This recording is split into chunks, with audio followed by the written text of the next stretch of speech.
Doctor Ashok Kumar के द्वारा निकाली गई विशाल शोभायात्रा मर्यादा पुरुषोत्तम भगवान श्री राम की पावन नगरी अयोध्या में जन्मभूमि के पावन प्रांगण में नवनिर्मित मंदिर में भगवान श्री राम के प्रतिष्ठित होने के उपलक्ष्य में डॉक्टर अशोक कुमार पांडेय प्राचार्य श्री राजगोपाल संस्कृत स्नातकोत्तर महाविद्यालय अयोध्या एवं संस्थापक विप्र संजीवनी परिषद गुरुकुल अयोध्या के द्वारा दिव्य और भव्य शोभा यात्रा निकाली गई। इस शोभा यात्रा में हजारों की संख्या में कई गांवों और शहरों के लोगों ने भाग लिया। डॉक्टर अशोक पांडेय ने कहा, भगवान मर्यादा पुरुषोत्तम श्री राम के अपने नवनिर्मित मंदिर के गर्भगृह में पधारने से पुनः राम राज्य स्थापित हो गया है। आज अयोध्या में लोग परस्पर आपस में वैर भाव भुलाकर प्रसन्न होकर भगवान का जय जयकार कर रहे हैं। गोस्वामी जी ने जो कहा था, सब नर कर ही परस्पर प्रीति, आज वह पंक्ति साकार हो रही है। आज आभास हो रहा है मानो त्रेता युग की अयोध्या पुनः धरा पर लौट आई हो। डॉक्टर अशोक पांडे ने बताया कि माननीय प्रधानमंत्री नरेंद्र मोदी जी और आदरणीय उत्तर प्रदेश के मुख्यमंत्री श्री योगी आदित्यनाथ जी ने अयोध्या की काया को ही बदल दिया। 3-4 वर्ष पूर्व जो अयोध्या की छवि थी उसमें इतना बदलाव कर दिया कि जो पहले अयोध्या आया रहा होगा वह आज उस अयोध्या नगरी को पहचान नहीं पा रहा है। डॉक्टर अशोक पांडेय विप्र संजीवनी परिषद गुरुकुल में लगभग 70 से अधिक छात्रों को निःशुल्क शिक्षा आवास प्रदान कर रहे हैं। उन्होंने कहा, जब मर्यादा पुरुषोत्तम भगवान श्री राम अपने राजगद्दी पर विराजमान हो गए हैं तो हम लोग भी गुरुकुल के द्वारा वही दिव्य और भव्य वातावरण बनाने का प्रयास कर रहे हैं जो कभी त्रेता युग में रहा होगा। डॉक्टर अशोक पांडेय ने अब तक लगभग हजारों छात्रों को निःशुल्क विद्या अध्ययन कराते हुए शिक्षक,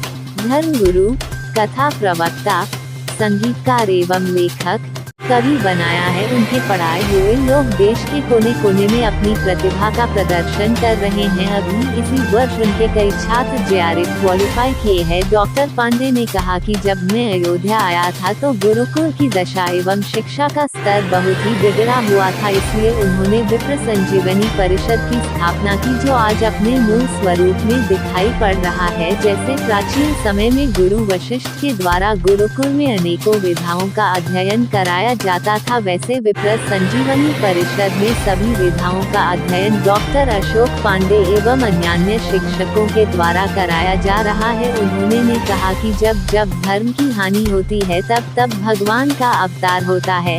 सनातन धर्म के विरोध में कई लोग अपने स्वर उठा रहे थे और हिंदू होकर के भी राम मंदिर और सनातन धर्म का काफी विरोध किया। इससे बकर धर्म की हानि क्या हो सकती है। आज जब भगवान अपने मंदिर में विराजमान हो गए तो ऐसे विरोधी लोग भी दर्शन के लिए लाइन लगाते नजर आ रहे हैं। आज उन लोगों की बोलती बंद हो गई है। माननीय मुख्यमंत्री ने जो नव्य भव्य दिव्य अयोध्या का निर्माण किया है उसे देखने के बाद लोग आश्चर्यचकित हो जा रहे हैं। डॉक्टर अशोक पांडे ने कहा, जिस तरह से माननीय मुख्यमंत्री जी ने अयोध्या का इतना विकास किया उसी तरह गुरुकुलों पर भी ध्यान देना चाहिए, क्योंकि सनातन धर्म की मर्यादा गुरुकुलों से ही सुरक्षित है। डॉक्टर अशोक पांडे ने संस्कृत शिक्षकों के वेतन विसंगति पर भी उत्तर प्रदेश सरकार को विचार करने के लिए ध्यान देने की बात कही। उन्होंने कहा कि संस्कृत विद्यालयों में शिक्षकों की बहुत ही कमी है। उत्तर प्रदेश सरकार ने 15,000 रुपए पर जिन शिक्षकों को नियुक्त किया है, आज की महंगाई में उसका कोई मूल्य नहीं है। इससे अधिक एक मजदूर की मजदूरी भी होती है। शिक्षक राष्ट्र निर्माता होता है। उन्होंने कहा कि संस्कृत शिक्षकों को नियमित कर देना चाहिए। यदि इसमें सरकार को असुविधा हो रही हो तो इन्हें कम से कम 40,000 रुपए वेतन देना चाहिए।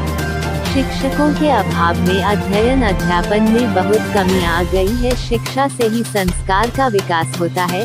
यदि शिक्षकों का शोषण और दोहन किया जाएगा तो शिक्षा का विकास कैसे हो सकता है। गुरुकुलों से ही भगवान राम, भगवान कृष्ण, स्वामी विवेकानंद, संत तुलसीदास, कबीर दास, तुकाराम, रविदास, अन्य महापुरुष निकल करके अपनी प्रतिभा का संपूर्ण विश्व में प्रदर्शन किया। इसलिए सरकार को गुरुकुलों पर विशेष ध्यान देना चाहिए।